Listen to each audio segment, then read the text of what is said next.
This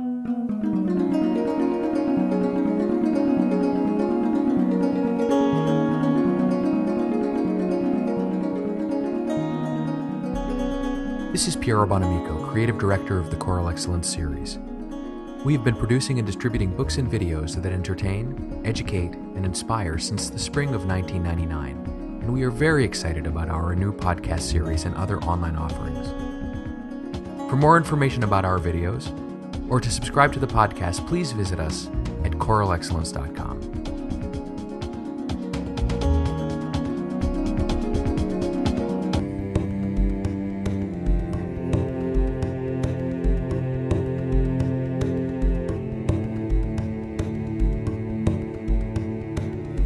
Okay, sound. I have to decide what kind of a sound I'm going to teach, and it needs to be based on the greatest singers I've ever heard sing, and the way they looked when they sang, sort of also. I still, on PBS, when the great singers come on, and Lisa and I are watching, I will say, Lisa, look at that formation of the E vowel in the upper range. I'm just in it like that as to how they look when they do what they do. Now, in baseball, you teach a little leaguer to bat by putting both feet, pitchers down there, batters here looking that way, both feet right here. And then when you swing the bat, you just lean the body and you swing. You don't take the foot and bring it up here and then a giant step out here and then swing. Like, wham! You don't do that. You keep the feet steady and you just swing the bat. Now that's the way you teach him. Then he goes to see the Dodgers or somebody play ball, and you see somebody do it exactly wrong and hit a home run. There are people who do things really weird, and it's really successful. But we don't teach that. We teach the norm. We teach what works for the most people. And so that's what we would consider in trying to emulate the way singers look, but not every singer. But we do emulate the way they sound. And I don't mean that youngsters should sound old, or that anybody should sound older than they are. Everybody should sound exactly their age. And I say that especially to sopranos at school all the time. When some voice major comes in and she sounds too gone old and a little wobbly, I'll say, how old are you? She'll say, 19. I said, sound like you're 19. Don't even sound like you're 20. Do that again. And it's always better. So age is crucial in the naturalness of our developing of sound. However, a voice teacher once told me, when I asked my voice teacher, will I ever be able to sing as well as George London, who was my idol way back then, a great bass baritone? And the teacher says, well, I don't know if you'll ever have that big a voice, but you can sing as well if you'll work as hard. So what we emulate and copy from the great singers is not their big sound or their older maturity of sound, but their quality. Not this quality, their refined quality, what they've learned to do well, how well they sing. And I have found that high school kids, junior high kids, can sing as well in many aspects as a professional singer. Just not as loud, not as high, and for not as long. But they can sing as well if I know enough to teach them.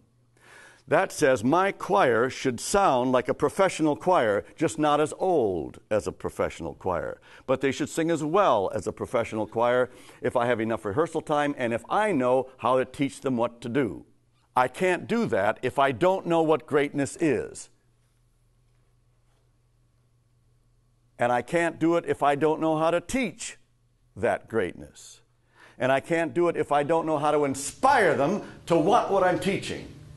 But the first thing right now is we have to know what it is. And how are we going to know? How are we going to know how Domingo sings?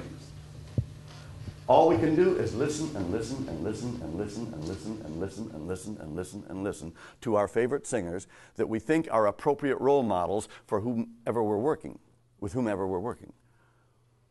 And it happens. You get that sound image in the back of your head, as I said yesterday, and it's like a CD playing of the finest choir in the world. And it's always playing back there. And when you hear your choir, you hear the difference like this, and you bring them together like this by teaching your choir to come to this And it's absolutely possible with any group on earth. Here they are, here's the role model, and they just, as I said yesterday, keep getting closer and closer and closer. But why doesn't that happen more often? How many choirs do you know of that you would say, this choir that I know about is a phenomenal choir. I'd like to hear a concert by them 4 nights in a row. Well, it ought to be every choir we know. The only reason it isn't that way is because the conductors don't know how to do it better. And it ain't all that hard, as I also said yesterday, to get people to sing well. Like I said, we could bring people in here off the street for 10 minutes, give them $10, and at the end of 10 minutes, they'd sound pretty doggone good.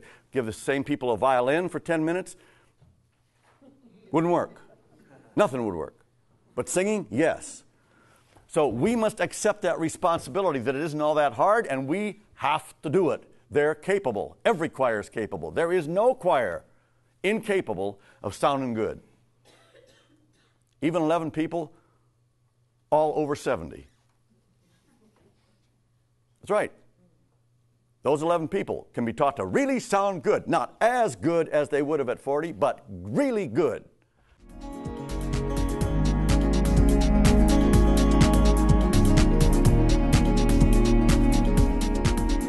We hope that you've enjoyed this sample from our library. For more information or to order the complete video, please visit us at www.choralexcellence.com. Thanks for watching.